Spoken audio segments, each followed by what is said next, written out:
Hey guys, Jeff Allen here, and this is my 1963 Volvo Amazon 122S, lovingly called Mr. Toad's Wild Ride. It's the Volvo V06, which is built on a 2013 Grand Sport chassis. And as you can see here, let's just get to the meat of it. Right here is the power plant that is so awesome in this car. This is an LS7 that was built by Lingenfelter Performance, and it's pushing out way over 650 horsepower. Everything else after that's a secret.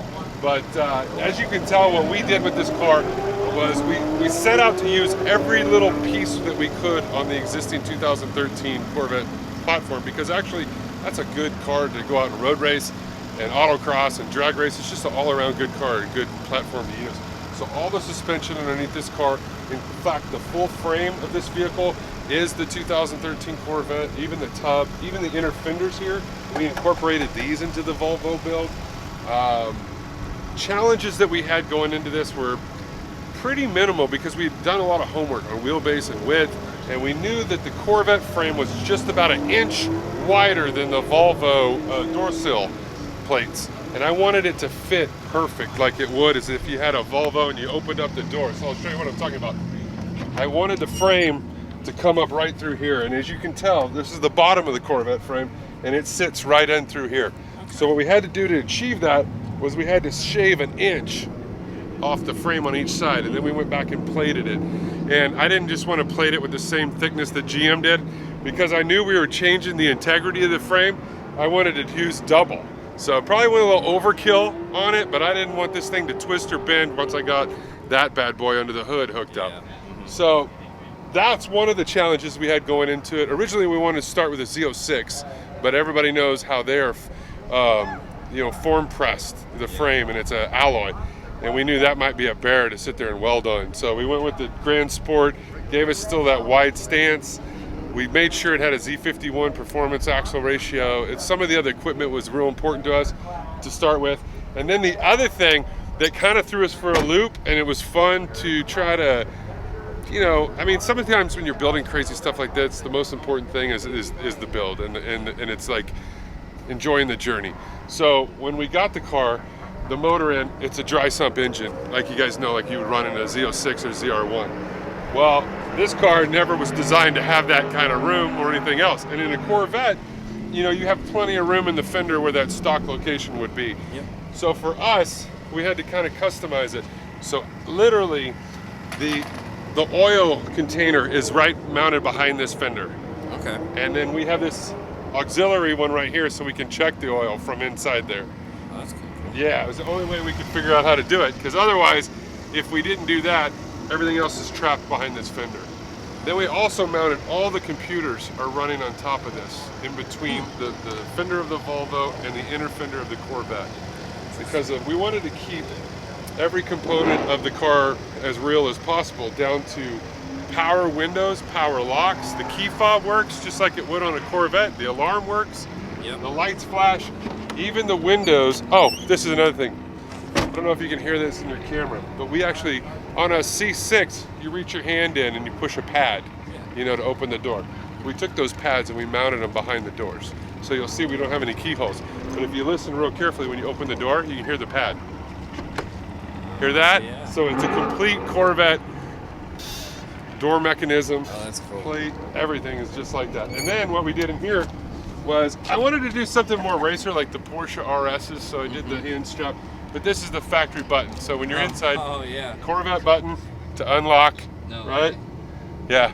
That's and cool. Then you got the Corvette windows. Oh, yeah. Mm-hmm. The other cool thing about it that trips people out is when you shut the door, the windows are here, they stay open. When the door's open, like a Corvette, they're cracked open. Yeah. As soon as you shut the door, they seal up too. Yeah. Oh, that's cool. Yeah, and inside we had to morph the two worlds, the 63 dash and the 13 dash. But if you see in here, complete Corvette stock console, went with the carbon fiber edition. We still have air conditioning, which is so nice about using the Lingenfelter LS7. We don't lose any creature comforts. Navigation, air conditioning, power steering, heated seats. Ricardo gave us these great seats because, at the end of the day, this car is going for charity at Barrett Jackson, 2020 Scottsdale. Yep. So it's very important to me that we used a lot of nice components. We went with yellow stitching to kind of match the outside of the car, even with the steering wheel. Yep. And we added the Volvo.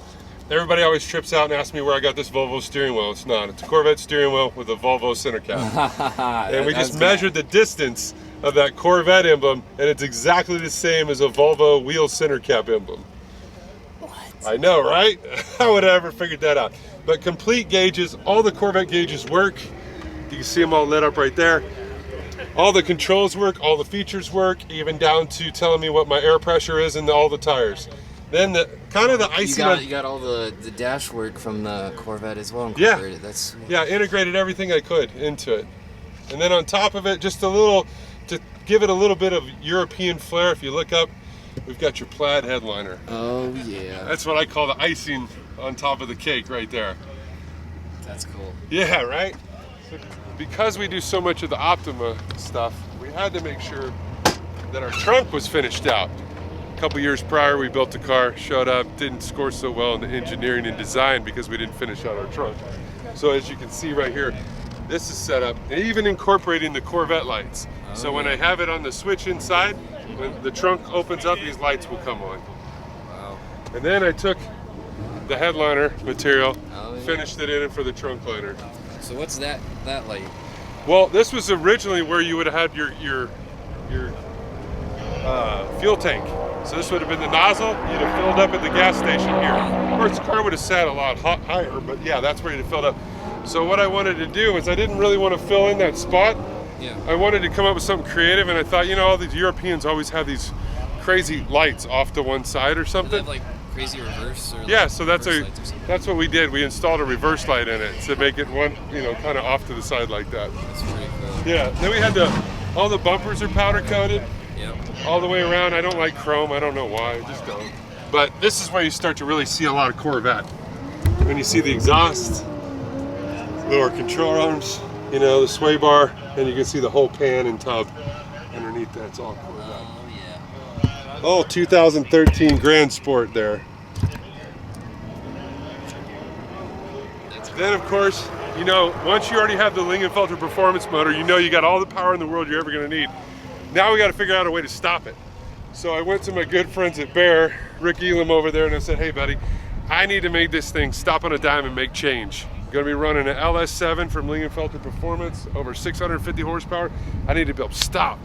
He said, I'm going to hook you up. We're going to do 6 piston calipers on all 4 corners so that when I do the 3S challenge today, hopefully just bring it in nice and tight and not hit any cones. Yeah. So you've done a little bit of driving this already. What is it like to drive? It's a pretty. It seems like a shorter wheelbase, or is this stock wheelbase? Stock wheelbase. Really?